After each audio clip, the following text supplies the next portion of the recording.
আপনারা কিন্তু আবহাওয়া দেখেই বুঝতে পারছেন যে সকালে যে প্রবল রোদ আর প্যাচপ্যাচে গরম অনুভূত হয়েছে তা আর নেই। ইতিমধ্যে কিন্তু কালো মেঘে ছেয়ে গিয়েছে আকাশ এবং বৃষ্টি পড়তেও শুরু করে দিয়েছে। বিশেষ করে কলকাতা এবং পার্শ্ববর্তী জেলাগুলিতে কিন্তু ইতিমধ্যেই বৃষ্টির সতর্কতা জারি করা হয়েছে এবং বেলা বাড়ার সঙ্গে সঙ্গে বৃষ্টি বাড়বে এবং সন্ধ্যাবেলা প্রবল ঝড়ের সম্ভাবনা রয়েছে। জারি হয়েছে রেড অ্যালার্ট। আবহাওয়ার সেই আপডেট জানাবো আজ হাওয়া মোড়কে আছি আমি তন্নিষ্ঠা।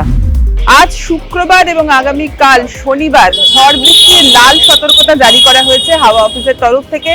একাধিক জেলায় আজ সকাল থেকে দফায় দফায় বৃষ্টি চলবে এমনটাই কিন্তু জানানো হয়েছে। তার মধ্যে রয়েছে কলকাতা, রয়েছে হাওড়া, হুগলি অর্থাৎ কলকাতার সংলগ্ন জেলাগুলি, এছাড়াও দক্ষিণবঙ্গের পূর্ব মেদিনীপুর, পূর্ব বর্ধমান, হাওড়া এবং পশ্চিমের জেলা পুরুলিয়া, বাঁকুড়া এই সমস্ত জেলাতেই কিন্তু ঝড় বৃষ্টির পূর্বাভাস রয়েছে। কোথাও কোথাও কমলা সতর্কতা এবং আপনারা জানেন যে ঝড় বৃষ্টির সর্বোচ্চ সতর্কতা রেড অ্যালার্ট সেটাও জারি করা হয়েছে। অর্থাৎ প্রবল ঝড় বৃষ্টি আসবে আর সেই সঙ্গে হাওয়া বইবে প্রবল বেগে। কোথাও কোথাও কালবৈশাখীর মতো পরিস্থিতি হওয়ার সম্ভাবনা রয়েছে। আজ সন্ধ্যের পর থেকেই একাধিক জেলায় বজ্র বিদ্যুৎ সহ বৃষ্টিপাতের সম্ভাবনা রয়েছে। সেই সঙ্গে 60 থেকে 70 কিলোমিটার বেগে হাওয়া বইবে।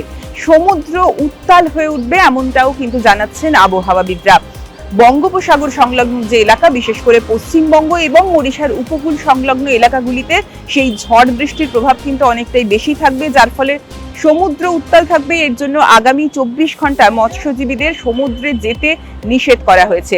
আমরা গত কয়েকদিন ধরে দেখেছি যে উত্তরবঙ্গেও কিন্তু প্রবল বৃষ্টি হয়েছে এবং গতকাল যে ছবিটা আমাদের সামনে এসেছিল যেখানে দেখা যাচ্ছিল কার্যত রাস্তাঘাট একেবারে নদীর চেহারা নিয়েছে উত্তরবঙ্গের বিভিন্ন জেলায়, বিশেষ করে পার্বত্য জেলাগুলিতে।